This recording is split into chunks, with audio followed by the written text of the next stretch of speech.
Hi everybody, welcome to my interactive video for the professional standards of care. This video is going to finish up the materials that we didn't get a chance to cover in class. Now there'll be two forms of questions in this video. Some questions will be presented before we cover a concept, just like we do in class, so that it can elicit your opinions and test how well that you've prepared for these materials. Other questions will come after the content has been discussed, and these are really designed to assess your level of understanding of these materials. Though we'll be looking at professional negligence in general, we'll be examining medical malpractice more specifically because medical malpractice is by far the most frequently litigated of the professional negligence actions.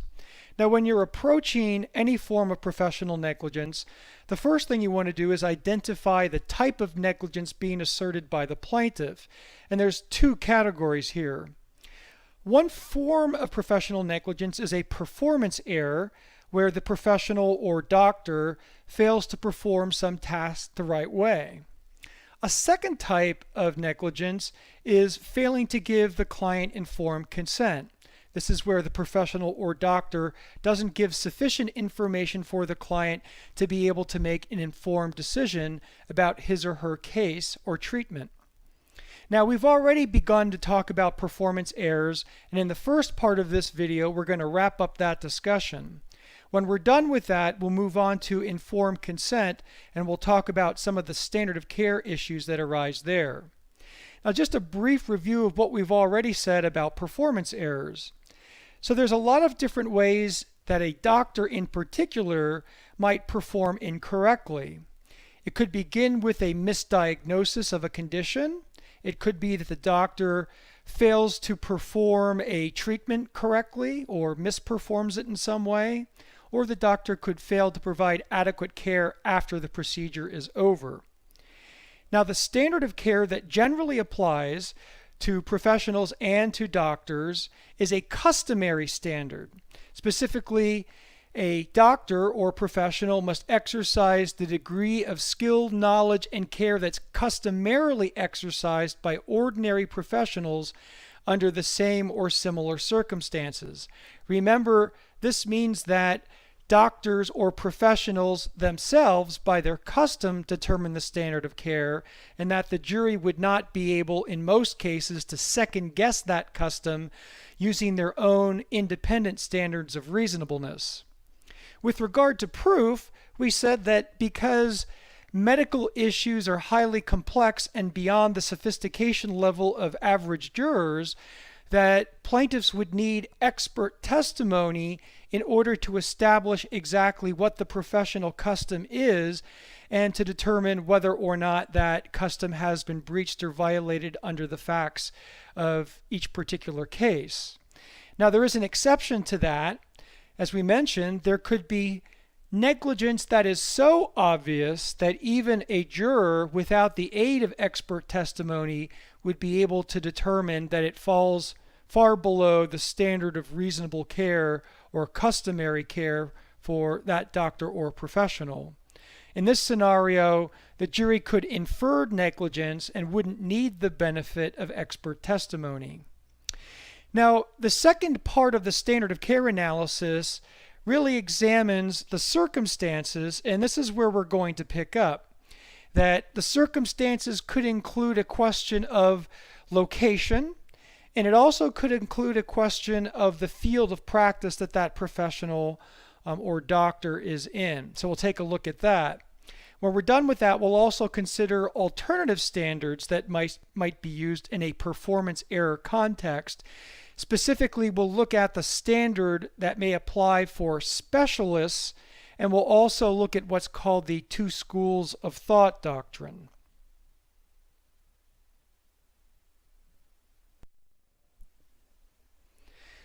So we'll begin our consideration of the circumstances included in the customary standard of care by taking a look at a hypothetical.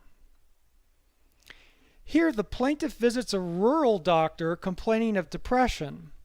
The doctor prescribes antidepressant medication, but it turns out that the plaintiff actually has a thyroid disorder. Such disorders are relatively rare, they're difficult to diagnose, and they're expensive to test. Should it matter where the doctor is located in terms of evaluating the doctor's standard of care? And you can already see the larger issue that this presents. Does it matter whether the doctor is practicing in a large metropolitan area versus a small rural community? Jurisdictions have really taken two different approaches to this question. The majority approach, which is the traditional approach, is that the standard of care actually does include consideration of the geographic location where the doctor practices. Now, the reason for this is that in the old days, a doctor who practiced in a rural location would be relatively cut off from civilization, and so that doctor may not be able to have access to the greatest minds or have access to the most sophisticated forms or instruments of treatment. And so it would be unfair to treat that rural doctor the same way that you would treat a doctor in a major metropolitan area, where that doctor might have greater access to other cutting-edge techniques or other minds that would be able to provide perhaps insights as to how to diagnose and treat more complex issues. There's two ways of crafting the circumstance here. One is to ask whether or not the doctor acted according to the custom of professionals in the same location, or whether the doctor acted in accordance with the standards of a similar locality. Now, if the doctor is compared against other doctors and the customs within the same locale, the plaintiff would have to find a doctor from that location who is willing to testify as an expert against the defendant doctor and argue that that doctor failed to exercise customary or ordinary care. That could prove difficult because oftentimes doctors don't like to testify against each other, especially in a very small community. And so some jurisdictions have expanded this geographic metric to include similar localities. And so here the standard would be whether or not the doctor exercised the kind of discretion that's customary of doctors in the same or similar localities. Here the courts would look to see if there is another location, a city or geographic region, where doctors face basically the same kinds of patients and the same kinds of medical conditions. And if it's similar enough, then a doctor from that different geographic location would be able to come in and testify to the custom in that kind of community and be able to determine whether or not this particular defendant doctor failed to exercise ordinary customary care. But other jurisdictions, and I would say that this is at least a growing trend, don't specifically include in all cases a reference to the geographic location. A location might be added as a factor in evaluating the customary standard, but it's certainly not conclusive. Another circumstantial consideration is the field of practice in which the defendant doctor engages. So generally speaking, the doctor is held to the customs of other doctors in the same field. Now, this will change if the doctor's field is a specialty, and particularly if the doctor is a board-certified specialist. Now, board-certified specialists typically have even extra knowledge and training and take extra testing in order to get certified by a national organization. And because of that, the majority of jurisdictions hold specialists to an even higher standard. It's a national standard, not a locality standard, and essentially because all of the specialists in that particular field have to take the same national testing and educational protocols, that essentially it becomes a custom of all doctors in the country who belong to that particular specialty.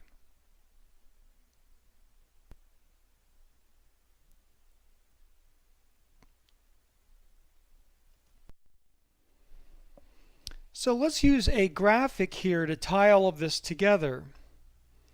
So again, we're looking at the social expectation of care that would apply to professionals and specifically doctors. And really, we're looking at the very top of our social expectation measuring stick. So we know that doctors and other professionals have a custom or customary standard of care. And so you'd ask whether or not the doctor or other professional behaved as customarily exercised by ordinary professionals.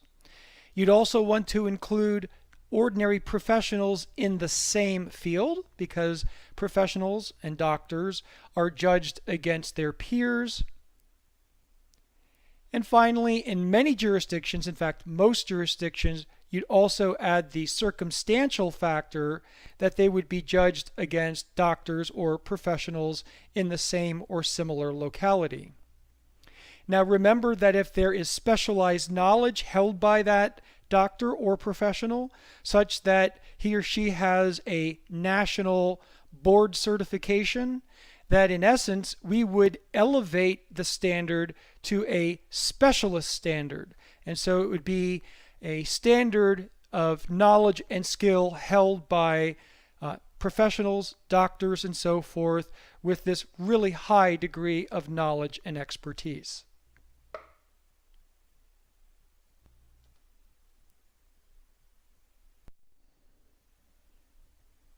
The professional standard is just one of two possible exceptional standards that might be used in place of the ordinary customary standard for professionals. The second is a good faith or best judgment standard, and we're going to use the Hodges versus Carter case to get a better handle on it. Now, Hodges versus Carter involves an attorney, and it involves the attorney's standard of care, but the same rules would also apply to doctors in medical malpractice cases. So here we had a plaintiff who hired an attorney who was supposed to sue and serve a foreign insurance company. And at the time, many of the lawyers in this particular jurisdiction were habitually serving the insurance commissioner in their own jurisdiction, who would then voluntarily undertake to provide process to the foreign insurance companies. Now, this was counter to the actual stated law in this jurisdiction, which required that the service to the foreign insurance company be submitted directly to them by mail. The trial court looked at this and said that there is a conflict, obviously, between what lawyers were doing, what the insurance commissioner had agreed to accept to do, and what the law required lawyers to do in order to effectuate proper service. But the trial court thought that because a lot of lawyers were doing it and the insurance companies seemed to have accepted in the past the service from the current insurance commissioner, that would be sufficient under the law. But this does create a problem. Here, we don't really have a very clear custom. That is, we've got a practice by the attorneys that says or does one thing, but we have the law and the lawyers who are actually following the law to the letter doing something else. So that conflict creates basically two different and accepted schools of thought. The question is, what happens when you have this kind of conflict within a profession? And the answer is that because there is no clear custom, that a customary standard can't be used. And so in its place, courts have adopted a good faith or best judgment standard that basically requires the exercise of discretion by the professional, a kind of judgment call, if you will. So the courts have said under this good faith best judgment standard that a professional would not be negligent if her judgment call is made in good faith and using that professional's own best judgment. If this looks like a subjective standard, it actually is. And the reason here is that because we don't have a clear custom, and because we know that professionals are trained to have expertise and they're monitored by their own regulatory bodies, that we can trust in the case where there is a gap in the practice or custom, that they will be able to use their good judgment in order to effectuate the right results. And so in this particular case, the court says that given the conflict between what many lawyers were doing in serving the in-state insurance commissioner and the actual law that required direct service to the out-of-state insurance companies, that our attorney, our defendant, exercised good faith and his best judgment by following the accepted practice. Again, even though this is a case involving lawyers, where doctors face the same kind of dilemma, that is, where there's no clear custom as to how to perform a particular treatment, that the doctors would be able to use their good faith and best judgment to accept an alternative, which, though accepted, may not even be the one that's carried out by most professionals in that field.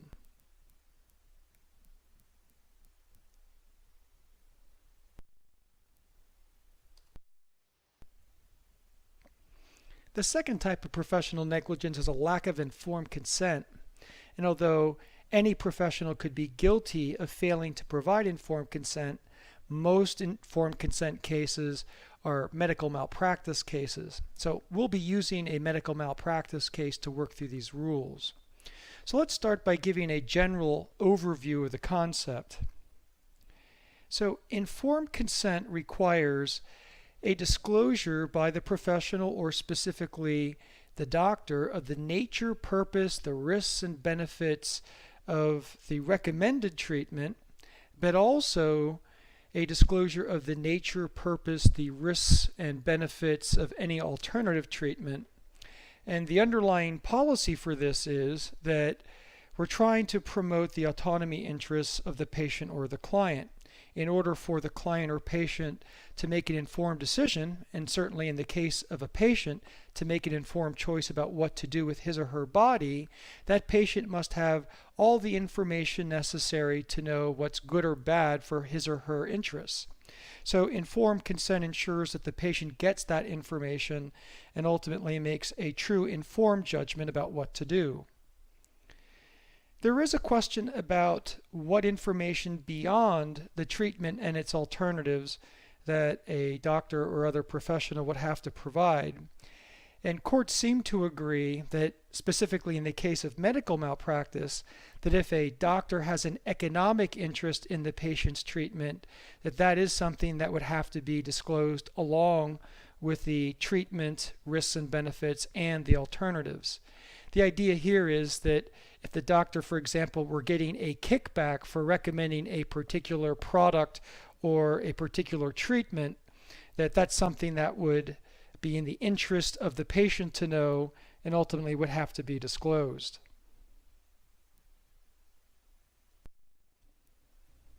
There are actually two standards of care that can apply in an informed consent case in medical malpractice, and we'll use the Scott versus Bradford case in order to work through these rules.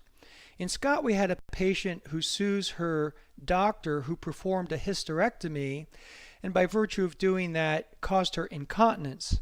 She, the patient, claims that the doctor failed to give her informed consent about the risk that the hysterectomy could lead to her incontinence. Now, the court has to decide what standard to use to evaluate the doctor's decision not to provide information concerning the risk of incontinence. So one possibility was for the court to adopt and apply the ordinary professional customary standard. So here the doctor would be relieved of responsibility if doctors in this particular field don't customarily give information about this risk to their patients. But notice that under the professional standard, that the doctors paternalistically are determining for the patient what they want or need to know. This is not highly protective of the patient's autonomy interest. In fact, in some ways, it subverts the patient's autonomy interest. Because of that, Most jurisdictions, now the majority, have switched to a reasonable patient standard. Now, although Scott doesn't specifically use this terminology in defining the standard, I believe it uses just reasonableness as the standard, most jurisdictions recognize it as a reasonable patient standard. And the way you apply it is by asking what a reasonable patient would want to know from the doctor. This is further clarified by what's called a materiality metric. This is what a reasonable patient would find material to his or her decision making. Now, materiality really just means what's important. Would the information left out by the doctor be viewed important to the decision-making process of the patient? How do you know what's material or important? Most jurisdictions have said that the characteristics of the risk are important aspects of the information that a patient will use to make a decision.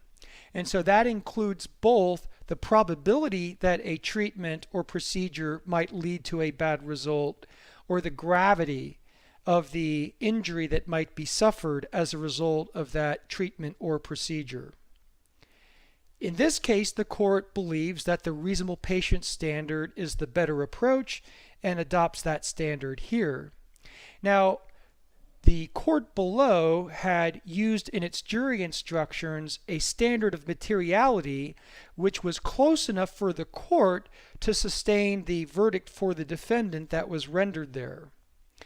We need to go on and discuss in a little bit more detail exactly how this reasonable patient standard is applied and what kinds of proof is or are necessary in order to make out a claim for informed consent under the standard. So essentially, the breach would occur if the doctor just simply fails to give material information to the patient. That is, information that a reasonable patient would want to know under the materiality standard. Now, notice that because we're focused on the patient and not on the doctor or on the professional custom, that the doctor would be forbidden from using professional custom evidence to defend his decision not to disclose the information. So long as a reasonable patient would want to know, the doctor would be liable for failing to disclose it, regardless of what professional custom might have to say on the subject. Now, also notice that because we're using a patient-based standard, that jurors are able to interpret and apply that standard without any help from an expert. Because we're no longer focused on the professional custom, jurors can use their own experience as patients in their lives to determine what a reasonable patient would want to know. So the effect of this is it actually reduces the evidentiary burden that a plaintiff would have in establishing a medical malpractice claim based on informed consent. Now that we've captured both of the standards of care for informed consent, let's do a graphic depiction of the standards just to review the concepts. So we know that the traditional professional standard works exactly the same here as it does in an average ordinary malpractice case. So we'd ask what information is customarily given by ordinary professionals, and we'd want to know whether or not it's the same information that would be given by professionals or doctors in the same field. And in those jurisdictions in which a geographic limitation is included with the standard of care, you'd also ask if it's the same that a doctor in that field would give in the same or similar locality. But notice that if the jurisdiction adopts the majority reasonable patient standard, in essence, the court is applying what could be viewed as a slightly higher standard of care. Because in certain circumstances, doctors might decide that it's in the patient's best interest not to have the information, but yet a reasonable patient might want to know it. That would present a greater burden for the doctor to disclose the information than would exist under the ordinary professional customary standard. We also said that for the ordinary professional standard because it is based on the expertise of the practitioners in that particular field, that an expert would be needed to speak to exactly what the standard is and whether or not the doctor satisfied that standard. But because the reasonable patient standard does not require any evaluation of the customs within that particular field, that no expert would be required, and that the jury could use its own common sense in order to infer negligence if the doctor simply fails to provide material information that would be important to an average patient.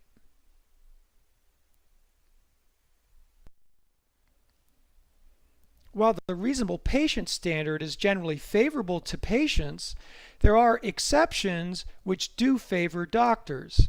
These are situations where a doctor would not have to disclose material information that a reasonable patient would want to know. The first of these scenarios is known as the known or commonly known risks exception. And this is where the patient in question actually knows the risk that he or she is complaining about, or a reasonable patient would have known or should have known because the risk is commonly known. An example of this might be the sting that's felt by being injected by a hypodermic needle. Here the doctor wouldn't have to disclose this risk because presumably everyone or every reasonable person or patient would already know what that feels like. A second scenario is where the doctor is acting under an emergency, and here the emergency would prevent the doctor from being able to give the material information directly to the patient, either because the patient is incoherent or possibly unconscious, and it would be impossible for the doctor to get informed consent from a loved one who might have some power of attorney. The third, and I think by far the most important of these exceptions, is what I'm going to call the best interests of the patient exception, or the therapeutic privilege. In this scenario, the doctor would not have to give information that would be material to a reasonable patient if the doctor believes it would be in the best interest of the patient to withhold that information. This could be because the doctor believes the patient would make a very poor decision if he or she had the information because the patient is too risk averse. Or it could be a situation where providing the information to the patient would have a detrimental effect on the psychology of the patient that actually might prevent the patient from having a good outcome once the procedure is performed. Notice, though, that this exception virtually returns us to the professional customary standard. That is, the doctor paternalistically can decide for the patient what the patient should know. Now, this doesn't necessarily mean that we have gone completely back to that standard. Remember that the reasonable patient standard does not require the patient plaintiff to provide an expert to determine what a reasonable patient would have to know. That doesn't change. If the doctor were to raise a therapeutic privilege, he or she would have the burden of establishing that exception. So after the patient essentially relies on the jury's inference of negligence that the doctor failed to provide material information, the doctor would have the burden of convincing the jury that in fact withholding that information would have been in the patient's best interest.